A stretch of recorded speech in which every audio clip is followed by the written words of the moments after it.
সাঁতার শিখতে হলে পানিতে নামতে হয়। বিল্লাল রাজু। ভূমিকা। জীবনের প্রতিটি শিক্ষা কেবল বইয়ের পাতায় বা তাত্ত্বিক আলোচনায় সীমাবদ্ধ নয়। আমরা অনেক সময় বড় বড় ডিগ্রি অর্জন করি, প্রচুর জ্ঞান আহরণ করি, কিন্তু বাস্তব জীবনে যখন সেই জ্ঞানের প্রয়োগের সময় আসে তখন আমরা থমকে দাঁড়াই। আসলে প্রকৃত অভিজ্ঞতা অর্জিত হয় কাজের ময়মানে নামলে, যেমনটা হয় সাঁতার শেখার ক্ষেত্রে। মূল বক্তব্য।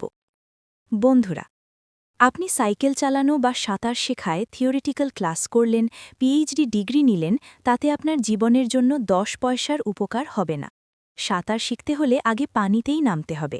কেউ একজন আপনাকে প্র্যাকটিক্যাল শেখাতে হবে, তবেই না সাঁতার জানবেন।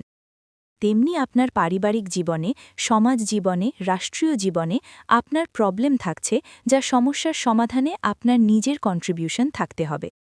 সমাজ বা রাষ্ট্রের কেউ এসে মুখে তুলে খাইয়ে দেবে এমনটি কেন ভাবছেন? আপনার বাড়ির চারপাশটি আপনাকে পরিষ্কার পরিচ্ছন্ন রাখতে হবে। আল্লাহ পাক সবাইকে শুভ বুদ্ধি দান করুন, আমিন।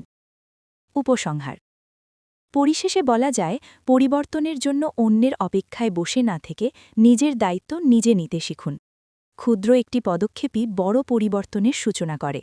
আমাদের চারপাশ, আমাদের সমাজ এবং আমাদের জীবন সবই আমাদের সক্রিয় অংশগ্রহণের অপেক্ষায়।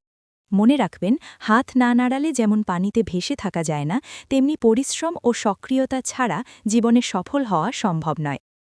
প্রকাশকাল 22/3/26। ভালো লাগলে একটা লাইক, শেয়ার, সাবস্ক্রাইব আশা করতেই পারি।